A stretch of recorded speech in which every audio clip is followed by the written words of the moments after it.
Hi friends, Jai Jagannath Namaskar. Welcome to my new channel. तो today I preparing fish curry. तो चलते देखिए fish curry केमती बनाऊँगी तापर स्टेप आपको मैं निहाती जणाइबी।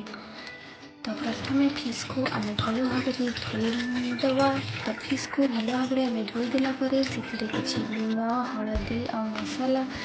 भल भाव में गोलई ना मछटा को भल भाव में देखते मुझे माछ को भल भाव गोलई देला गोटे प्लेट्रे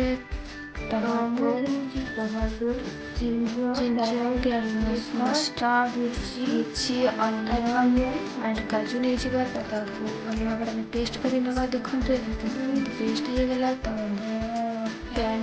किसी ऑयल नहीं तो पैन किसी ऑयल नाला भल भाव फ्राए कर देखते माछ फ्राए हो डीपली कमी फ्राए हो देखते फिश डीपली फ्राए हो गला नेक्स्ट माछ डीपली फ्राए कर तो माछटी भल भाव फ्राए हो तो माछटी भल भाव फ्राए हो गला आम किसी कटा आलू हो कटा आलू को आम भल भाव फ्राए कर देन पैन में किसी फुटना लंका नहीं तो फुटना लंका भल भाव फुटीगला आम से मसला देदेव तो मसला काटी तो मसला होगला तार कलर केमती देखते मसला भल भाव हो सारापर आम से पानी नहीं पानी देला आम से किसी कटा आलू को पकई ना तो देखते केमती कटा आलू पड़े तो कटा आलू भल भाव मसला गोलई ना तो मसला भल भाव में कटा आलू को गोलई नेला किसी टाइम सीझेवा छाड़ीदेवा तो आलूटी भल भाव सीझीगला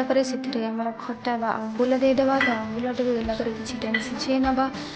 तापर आंबुल पकईला सीझे नेला माछ पकईदेवा तो माछटी केमती पकाऊँगी तो माछटा को भल भाव में मसला फ्राए करना तो मसला भल भाव में माछटी को आम फ्राए करनेला किसी टाइम पे सीझेदेवा तो देखते माछटी केमती भल भाव में सीझीगला तो माछटी भल भाव में सीझीगला तो से किसी पानी देकी पुणी आम किसी टाइम सिम करना भल भाव में सीझे ना तो माछटी भल भाव में सीझीगला देखते तार स्मेल केमती आसूची तो माछटी केमती तो फाइनाली आमर फिश करी बर्तमान हो गला। तो आपन को जब फिश करी भल लगी तो मो चैनल को निश्चय सब्सक्राइब लाइक एंड शेयर करेंगे। जय जगन्नाथ नमस्कार।